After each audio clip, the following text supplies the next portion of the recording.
Hey y'all, my name is Louis Conway Jr. Appreciate you tuning in. I guess I can call myself an unintentional epilepsy advocate. Before I get started, of course, let me lay out some facts for you. So an estimated 637,000 African Americans are living with epilepsy or seizure disorder, according to the Epilepsy Foundation. Now, roughly 375,000 have active epilepsy, meaning they have been diagnosed and are taking seizure medication or had at least one seizure in the past year. Black Americans, which is important, are likely to be more uninsured than our white counterparts, which contributes to a higher mortality rate. And then we couple that with the complications of a felony conviction and the barriers that creates in terms of employment, as well as having insurance coverage as a result of that employment. So sometimes you see me talking about restorative justice and I'm talking about employment. And these are the reasons why I'm talking about it, is because for a period of my life, I didn't have access to insurance because I didn't have access to employment.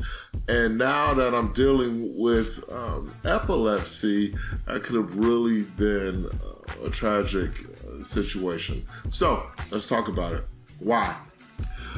Disney star Cameron Boyce, he was 20 years old. He died July 6th. Recently, Demaryius Thomas played for the Denver Broncos. Some of you sports fans might know who he was. Died of a seizure in the shower. Now, Thomas's family said he was having seizures for more than a year. One doctor said that several people have seizures in the shower and have fallen down and have drowned as a result of being unconscious. The Epilepsy Foundation defines sudden death syndrome as a result of epilepsy, SUDEP, as the sudden unexpected death of someone with epilepsy who was otherwise healthy. SUDEP can trigger cardiac arrest, and every year about 1 in 1,000 people die of SUDEP. So, it's well documented that folks that play football, they're at a higher increase risk of having CTE or brain injuries, which can also increase the risk of epilepsy or seizures. Now, those two incidents really resonated with me. And why I'm talking to you is because Louis Conway Jr. had a complex partial seizure on December 24th. Now, ironically, not last year, but the year before, December 2019 on Christmas, we spent the day in the ER as a result of a pretty aggressive seizure, if you will.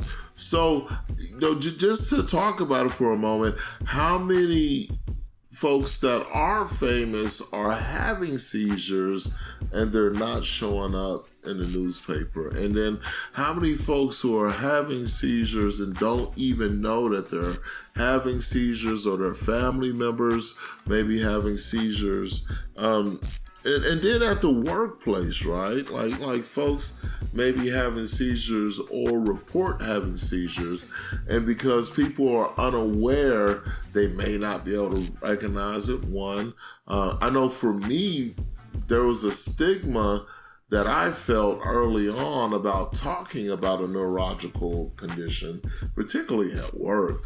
And then, feeling like some of my people that I talked to really didn't appreciate the severity of it, which in the end result had me working harder, sleeping less. Both of those, stress and sleep and lack of sleep, are both triggers. So I just wanted to spend some time talking about epilepsy. All right, so appreciate you guys tuning in. My name is Louis Conway Jr.